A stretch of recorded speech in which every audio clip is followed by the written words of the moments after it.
Iya, karena setiap sebelum acara rapat itu beliau juga menyuruh kita untuk berdoa, bersolawat, dan Ya, kalau menurut saya, alhamdulillah kepala sekolah sudah memiliki sikap Islami karena kita kan memang sekolah IT juga ya. Jadi kalau harus pemimpinnya itu harus yang Islami juga dalam berpakaian untuk kepala sekolah alhamdulillah Islami ya. Kemudian dalam memberikan arahan juga ya seperti misalkan kalau ada sampah itu kepala sekolah mengambil itu kan juga bagian dari Islam ya. Kebersihan itu adalah bagian dari iman kan ya itu contoh yang diterapkan. Kemudian kalau misalkan anak-anak yang pakaiannya ketat itu ditegur oleh kepala sekolah dan kita juga mengikuti. Ya, untuk kepala sekolah itu jelas karena sekolah Islami juga, jadi eh, kepemimpinannya berlandaskan dasar-dasar Islam. Semisal kita selalu berdoa dan terus mengingat kepada Allah. Jadi sebelum memulai suatu kegiatan pasti dimulai dan diakhiri dengan doa. Kemudian pembiasaan pagi, nggak cuma siswa aja, guru juga ada pembiasaannya, jadi gitu. Jadi secara Islamnya.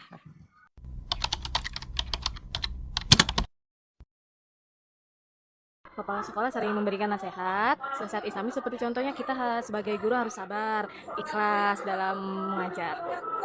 Ya, masa iya juga ya. Setiap rapat juga kan kepala sekolah memberi bimbingan, ya arahan kepada guru, tentunya dengan ya bahasa-bahasa yang Islami juga, karena untuk mengingatkan juga ya saling mengingatkan sesama Muslim. Iya.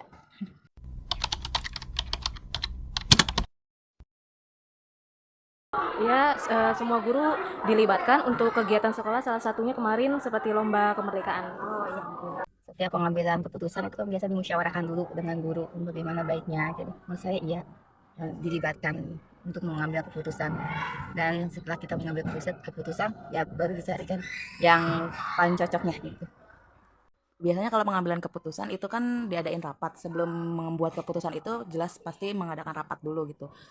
Nah, dalam rapat itu guru-guru juga pasti ditanyakan maunya apa, atau guru-guru selalu dilibatkan dalam setiap kegiatan yang ada di sekolah.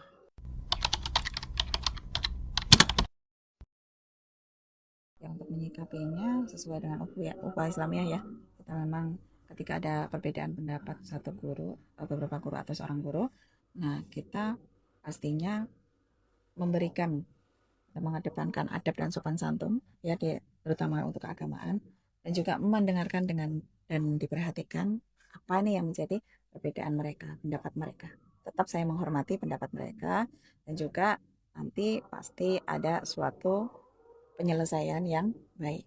Saya tidak mungkin kami atau saya di depan umum menjatuhkan guru tidak. Pastinya ada mungkin momen-momen lain yang kita bisa saring-saring, kita bisa apa namanya ngobrol bareng, ya tentunya dengan sopan santun tadi. Kita tidak apa namanya mengecas guru tersebut di dalam forum, gitu ya. Artinya dengan baik kita menyelesaikan misalkan perbedaan pendapat ini dengan baik, gitu ya.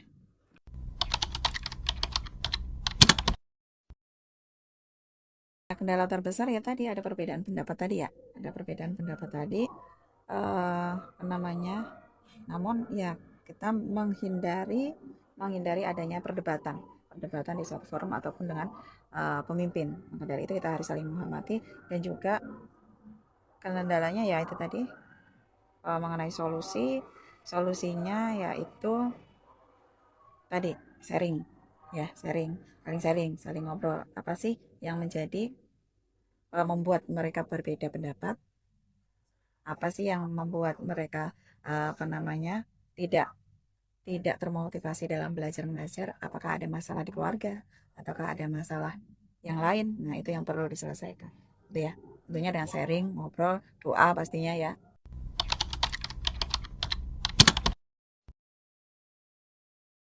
Untuk membuat siswa ya, untuk membuat siswa berprestasi ya, berprestasi baik di akademik non akademik, yaitu kita memberikan peluang atau ruang kepada anak-anak untuk menyalurkan bakat dan minatnya, terutama untuk di bidang akademik. Akademik itu kita apa namanya mengajak anak-anak untuk berlomba. Memang kita beberapa event ya ketika ada misalkan HUT RI atau Muharram atau ataupun PHBI-PHBN lain yang lainnya, kita selalu mengadakan lomba ya untuk meningkatkan prestasi anak. Selain itu juga kita mengikuti lomba-lomba yang ada di luar sekolah, baik tingkat kecamatan maupun tingkat kabupaten. Dan alhamdulillah nanti untuk tanggal 27 itu kita mewakili Cikarang Selatan mengikuti lomba Biantara ya di tingkat kabupaten mondoknya itu ya. Kemudian di non akademik kita juga berikan peluang kepada anak-anak. Namun kami juga memberikan informasi kepada orang tua dan juga anak-anak bahwa non akademik itu tidak hanya di sekolah, itu bisa di luar sekolah, baik di bidang olahraga, di bidang seni maupun di bidang yang lainnya. Dan alhamdulillah banyak anak-anak di sini itu mengikuti mengikuti yang non akademik tersebut, bahkan mereka sudah berprestasi di Menpora juga, alhamdulillah. Jadi kita tidak menutup untuk mereka itu tidak menyalurkan bakatnya, tapi kita memberikan dukungan, memberikan semangat kepada anak-anak, bahkan memberikan peluang. Ya, memang banyak prestasi yang kita peroleh ya, Mbaknya bisa lihat piala-piala yang ada di sini itu hasil kerja keras guru dan anak-anak juga stakeholder yang ada di sini, baik itu yayasan, kepala sekolah, guru, siswa, orang tua, itu kerjasama sehingga bisa menjadikan anak-anak hebat, anak-anak yang berprestasi ya. Bahkan di Cikarang Selatan kita termasuk satu-satunya sekolah IT yang mengikuti kegiatan kepramukaan di tingkat Warcap Kabupaten Bekasi, itu di Siaga Garuda dan juga di prestasi siaga tingkat Kabupaten Bekasi. Di bidang voli olahraga kita juga satu-satunya sekolah SD IT yang mendapatkan juara di lomba di lomba voli ya, permainan bola voli tingkat kecamatan gitu ya. Masih banyak lagi prestasi-prestasi yang lainnya.